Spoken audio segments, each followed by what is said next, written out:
Thanks for pressing play and thanks for watching. So, I'm sure you can guess by the title of this video, this is about passion. It's about picking what you want to do with your life. It's about going after what you want and achieving your desires. That's what this video is about. I decided that this will be my new format for videos. I don't have the time really to very frequently put out high production quality things, but I have a lot of ideas. I have a lot of revelations and various different discoveries of the mind, and that's what I have more often than not, and so I'm just gonna share them. This is my attempt at sharing something that I think is valuable to you, to anyone who might be in a similar spot to me, anyone who's maybe an entrepreneur, a business owner, a creative individual, a very intelligent person, someone who's open-minded, likes to hear complex and challenging ideas and thoughts, and to be exposed to something that maybe they don't agree with, or maybe that they haven't heard of in a particular manner. And that's what I want to convey here. And the main format I'm going to probably do that through is through an idea and then sort of some stories around that idea. So this is today's idea. It's conventional wisdom, which usually means it's outdated and wrong, but has a core of truth. So what is that conventional wisdom that we're talking about here today? It's this: follow your passion.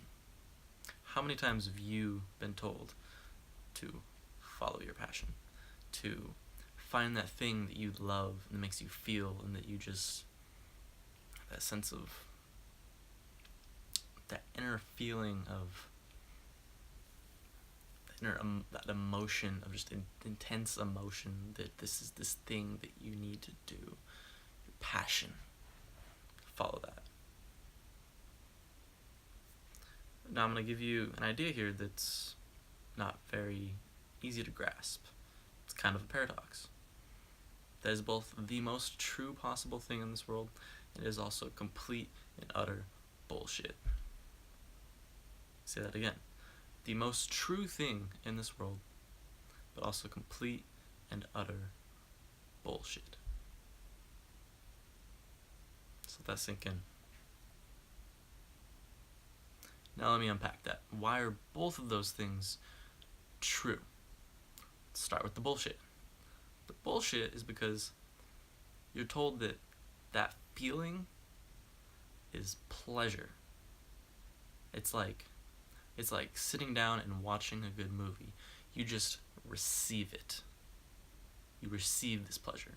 You simply are there and something pleases you. This is emotion. That's supposed to be your passion. It's just supposed to give you pleasure. It's just, you show up and it's there.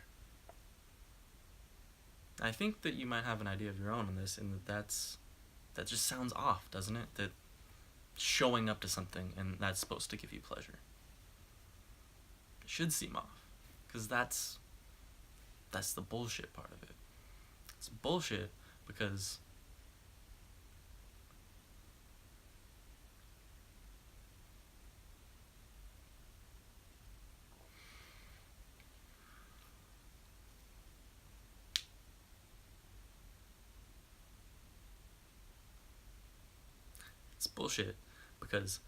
pleasure and passion are two very separate things.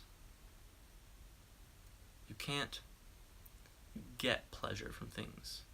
You don't get passion from things. Passion is something inside you. And, it might seem that I'm like, and again, it's kind of confusing and hard to grasp a little bit, but just going to a thing, like just observing a thing, being at a job, being in a place of power, being in a position, having something that that can give you pleasure, but it can't give you passion. Passion is something it's inside you. It's that deep emotion feeling, but you have to bring yourself to something to engage with it. Get the passion. That's where the passion comes from. The passion comes from giving your energy into something. Why is a passionate relationship called a passionate relationship? It's because both of those two people that have come together, they're giving all they can to each other. They're equally giving massive amounts to each other, and so it's a passionate relationship.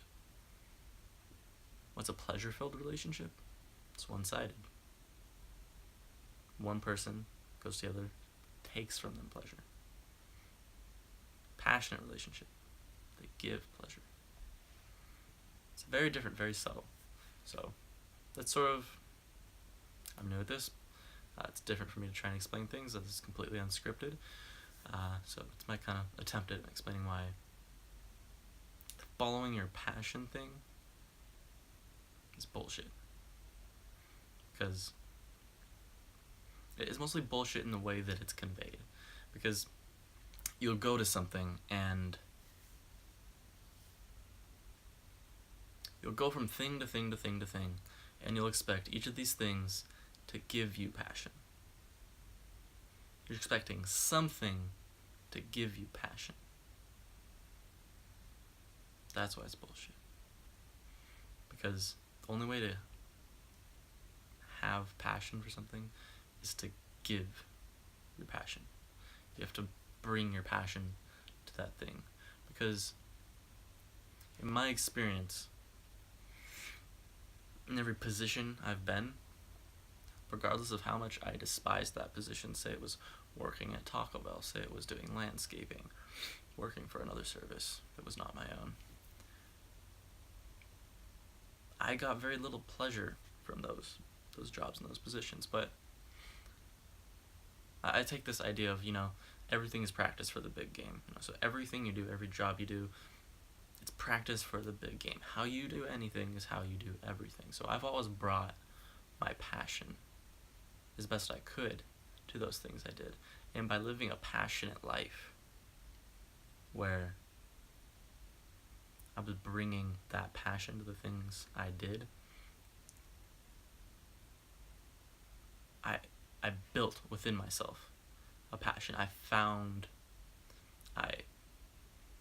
constructed a passion for the world, a passion for life, a passion for bringing my best self to something, so that when I finally did find something that befit my abilities and my potential, when I found that thing, I was completely able to bring my passion to it and to have passion for it. And that's business. That's the business I run right now, which is a lawn business called LeClair. So that's why it's bullshit. So why is it not bullshit? It's not bullshit because in order to have a life worth living, in order to fully engage and enjoy your life, in order to feel that you're living a purpose-driven life, a life filled with meaning, a life filled with purpose, with joy, with satisfaction, with hope, with wonder, all those other positive emotions and lenses to view the world through. In order to have that kind of a life, a good life, you need to instill within yourself that ability of bringing your passion to things. And by need, I mean that you don't have to if you don't want to. But in order to have those things, that's the only way that's going to happen. In order to have those lenses on life, unless you just delude yourself through some weird mental loop, and you just pump yourself full of drugs, that can work too. There are shortcuts, they have consequences. But in the world of work, in the world of living your life and finding what your life's mission, purpose, path, those things are, you need to really cultivate the art and the skill of bringing your passion to things. Because only then will you actually find your passion. Because you're never going to find a passion. You're going to do a lot of things, and how you bring yourself to them is going to determine whether or not you enjoy those things. You know, I've been cutting lawns since I was, it's a little story here. I've been cutting lawns since I was probably around 14, 15, somewhere in there. Probably. Let's call it 14. Cutting grass. This has been an activity I never enjoyed, never really got any pleasure from, and it stayed that way for years. But around when I was 18, my first business had failed. It had not worked. We lost a few $100s. It's a grocery delivery business. Didn't know how to code. I was 17. It's just I didn't know what I was doing, so it failed. It's not a big deal. But I needed a way to make money. My parents, I still live with my parents actually, but I was living with my parents at the time, and if I want to keep living under the roof and not pay rent, if I'm not going to school, I need to work, so I found a job doing landscaping. That's right, cutting grass. Cutting grass. I spent 10 hours a day, 4 days a week, trimming, sometimes 11, 12 hours, depending on the day. And this was a very unpleasurable job, you know, get up at 5 in the morning, you go to a lot, it's cold, it's rainy, wet, doesn't matter what the weather is, you're going out, you're cutting the grass, it needs to be cut, and don't care what Mother Nature's doing. So, there's a lot of grappling with that when you're in that situation, and yeah, so I had this job, and I went to it, showed up every day, made sure to be there. And it wasn't a pleasant job. There's a lot I didn't like about it. I had a horrible boss, had a really bad coworkers. It's not a great time, but I found the benefits in it. There was some positivity in it. I enjoyed being outside. I enjoyed the character it was building in me. I enjoyed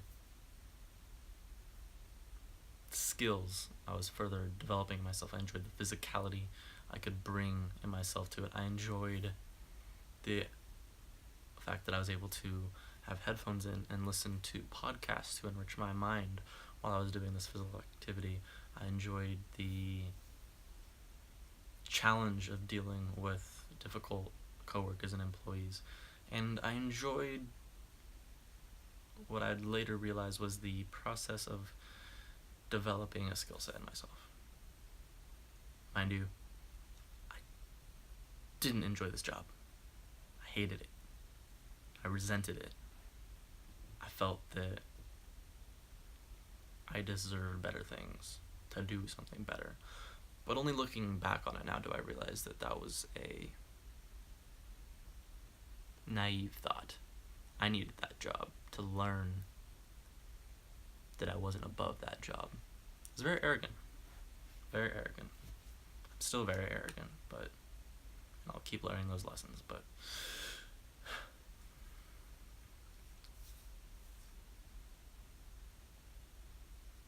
I brought myself to that job, despite disliking it, despite all the negatives. I brought my passion to that job and I gave it to it. And that's why now, 2 years later, I've actually started a landscaping company. It's very different from regular landscaping companies. You can probably see about it in another video, but that's not what this video is about. And the specifics of that. This is about follow your passion, mine's bullshit, and mine's equally true. So back to that story. I could have done nothing with that job. I could have showed up, done the bare minimum. I could have not brought myself and my passion being my life force, the things that make me me. I could have not brought them to that job. No one would have blamed me for it. They'd have patted me on the back, said, "Hey, you showed up, you did a job, and that's good for you." But what I would have been doing that entire time is I would have been training my brain, my neural circuitry on the idea that work is something that's dispassionate. You don't bring yourself to work, this thing that you'll be spending the majority of the rest of your life doing. You don't bring yourself to that. That's not what passion is for. And what's that teaching me? Is that teaching my brain, my psychology? I said that there's no passion in work. That is not true.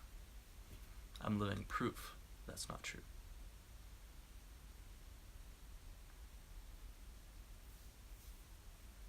This is a long video. This is interesting doing this unscripted.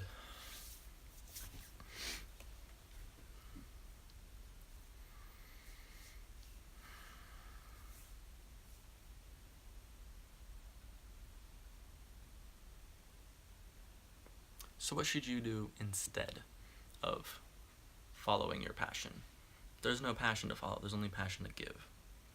So what can I say? Simple prescription. Try a lot of shit.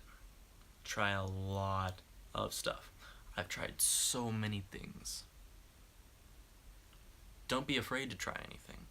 You're never too young, too old, too white, too black, too male, too female, anything like that to try anything. You're never too anything to try anything. It's number one.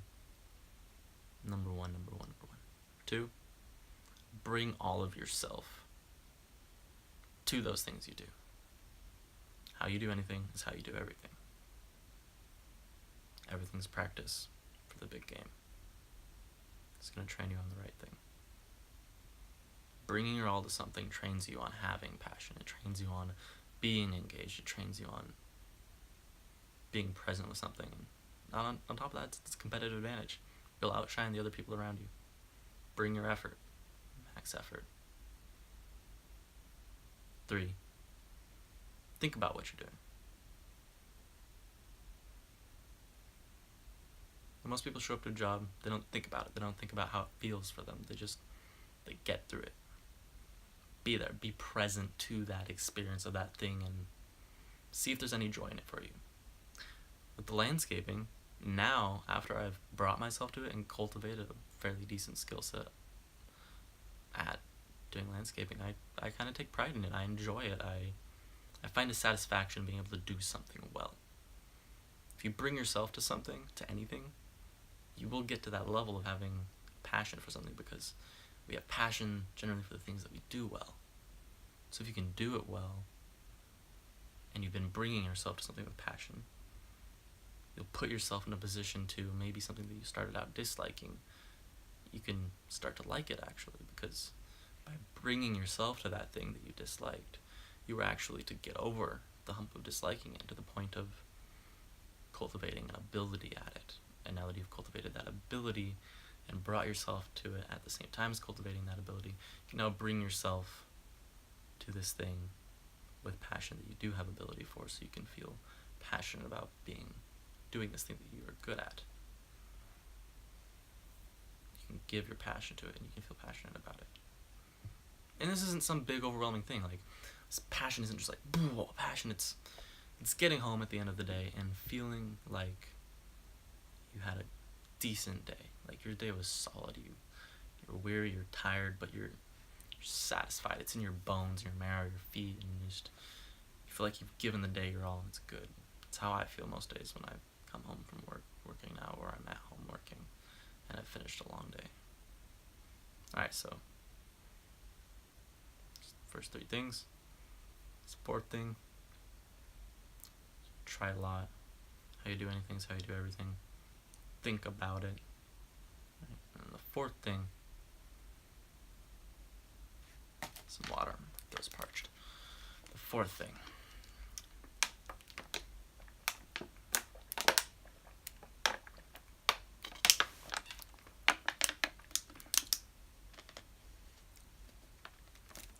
Be patient.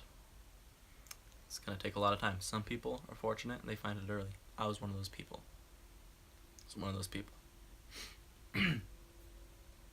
But it can take time. I've discovered my passion for business by trying business, and been doing that since I was 16. Started thinking about when I was 16. I made an attempt at 17, 18, 19. I'm 20 now. And I'm just now getting to maybe see some success. 4 years. Passion takes time. 5th thing.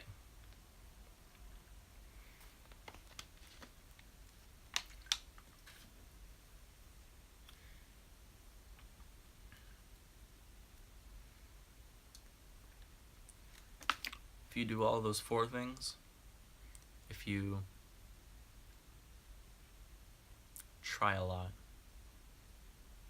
if you bring yourself to everything, you bring your passion to everything, you think about how it feels, and you're patient, do those 4 things, this 5th thing will happen. 5th things, you'll find it. And you'll know. And it'll take you by surprise, probably. I'm going to run you into another story here. So, this is my first business called Other Side Groceries. It's a grocery delivery business. I came up with this idea while laying in bed sick with strep throat after I had just failed out of community college and our Running Start program when I was 17. I was sad, depressed, upset with myself, sick, crappy, but in NFL I needed to do something to define myself. Have something. My identity had collapsed. I was this Running Start student. I was going to be an engineer, an aerospace engineer. I was going to work on asteroid mining and all these crazy things, and here I was now 3 months after these grand proclamations that I was this crazy cool person who's had all these things going for him, and it was all gone. No one's respect. Not even myself. It's gone. I hated myself. Felt like shit. So I was grasping, and there had always been this thing for like the year prior to this that I wanted to start a business. I wanted to maybe start a gym, some fitness consultancy. I didn't know what it was, but it looked like my college options, those were closing. And, you know, when in doubt, when your life's shit, start a business. Great idea. Bad idea. But I did it. Started that business. Worked on it. Months.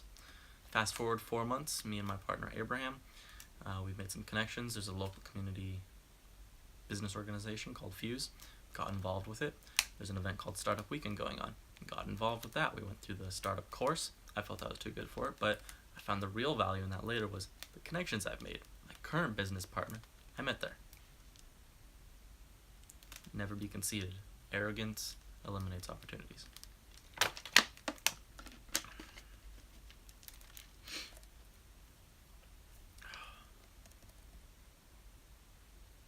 So, I was at this business event, and for months, just months and months and months and months, I'd been researching this business space. You know, I found out about Webvan and Home Grocer, these 2001, 1998 type early internet startup businesses, how they'd failed, how they were these showcases of how overexpansion was bad, and I learned the whole history of this thing. I learned the current competitive market space. I learned the math behind it. I just researched everything as much as I could, and I became an expert on grocery delivery. I wanted to be the one person in the room that if it was a room full of people who knew about grocery delivery, I was the one who knew the most. Whatever business you want to go into, that's the position you need to be in, and I'll tell you why here in a second. So at this event, there's pitch night. So you go up, you have 60 seconds. You gotta have a 60-second pitch to pitch your business and why people should work with you on it and why they should vote for it to be one of the top business ideas. You pitched the hell out of it. I don't remember the pitch, but essentially followed Simon Sinek's why, how, what structure. And then it ended with some ego. That this statement that we're not the first grocery delivery service, but we are the last. I can be confident like that sometimes. But obviously that was not the case. So this event continues and pitch ends, and we have these stars that you can go around and give a star as a vote to someone's idea. Me and my partner, obviously, we put all of our stars on ours because we're awesome. At least we think we are. And put those things there, and then we wait. People come by, they ask us questions about it, try and ask people questions, get some interest. One of our mentors, Brett, he's a lawyer, business lawyer, and talk with him about it, but then This guy, Spencer, he comes over. I've never met him before, and he's like, "Pitch me your idea. Why should I give my star to your idea?" And this right here is where I discovered my passion, my deepest passion. I'd always known that business, this whole thing of business, was my thing, but didn't know what I found good about it, where my niche within this business world was, what put me into a flow state. What was this thing that just sort of, through whatever genetics and experience and life history, was I super well suited for? He asked me to pitch that. I pitched him. And I'd never really been in the position of directly persuading someone before. Directly persuading them. It's me, him, my idea, trying to show him why it's valuable. I did that. He gave me that star. And then did that to another person, another person, another person. And then eventually, we had a group of people that were actually interested in this idea. We sat down at a table with them, and then I proceeded to spend the next probably 2 or 3 answering every possible question they had and explaining every angle of the business I'd conceived of. Because I did months of work on this thing. And after all that work, which, mind you, was not pleasurable, I did not enjoy sitting down at my lunches and in between periods getting told to get off my phone because I'm researching all this stuff, because I'm compiling information, becoming knowledge, becoming the expert. Didn't enjoy it. There was some pleasure because I was getting better at something, but it was only the pleasure that keeps you going. It wasn't sitting down watching a movie pleasure. So now fast forwarding in this 4 months, we're at this event, and I've just spent these hours just explaining Hammering's concept, and now I have this small core group of people, and they think my idea is wonderful. They want to participate on it, they want to help on it, and I have the most elated feeling I've ever felt without doing drugs. I feel like I tapped into something that was the core of my being and what I was built as a person to do. And I actually have a video that I recorded of myself after that evening that I probably still have. If I have it, I'll link to it. You'll see it at the end of this video here, and you can see how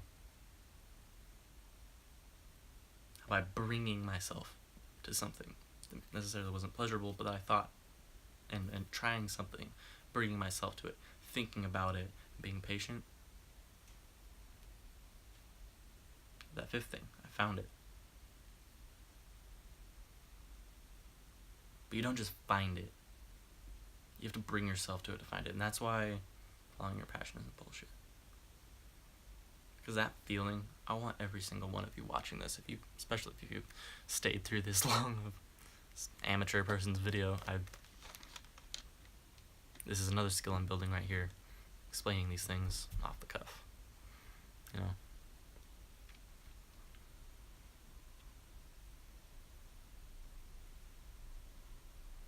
When you get to that point of you have that experience, it rocks your world, man. That one night, on the hard nights I've had recently, the last service took us 9 months to get it off the ground. Most of that, I'm gonna say, is my fault. I was slow. I was lazy, distracted, wasn't in the zone. I have a lot of failings. Got it done, though. Took a long time. There's a lot of bad nights on those. Nights I didn't believe in myself. Nights I thought I was in over my head. Nights when the thought of just get a job came in there. Nights I wanted to maybe end things. I'll be upfront about that and open with that. I've got a history with that. It's not pleasant. What keeps me going is that passion, bringing that passion to things.